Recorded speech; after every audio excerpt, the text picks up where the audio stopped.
আসসালামু আলাইকুম, নমস্কাৰ। প্ৰথমতে অসমবাসীলৈ মই আন্তৰিক শুভেচ্ছা জ্ঞাপন কৰিছোঁ। আজি আমি G+4 ফাউণ্ডেশ্যনৰ গ্ৰেড বিমৰ কাম আমি কৰিবলৈ লৈছোঁ। আপোনালোকে যদি ইটা দি চলিং দিয়ে তেতিয়াহ'লে আপোনালোকে ক্লিয়াৰ কভাৰিং যিটো হ'ব সেইটো আপোনালোকে কমেও 2 ইঞ্চি ক্লিয়াৰ কভাৰিং ৰাখিব।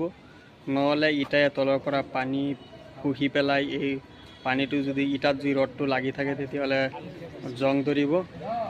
আমি ইয়াত যিটো চলিংটো পাৰিছোঁ এইটো সম্পূৰ্ণ মেটেল দিছোঁ।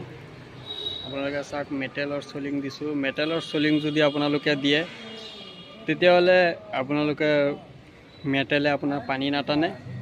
যদি ক'ৰবাৰ জেগাত ক্লিয়াৰ কভাৰিংটো যদি অলপমান কমো হয় তথাপিও কোনো টেনশ্যন কৰিবলগীয়া নহয়, চিন্তা কৰিব নালাগে।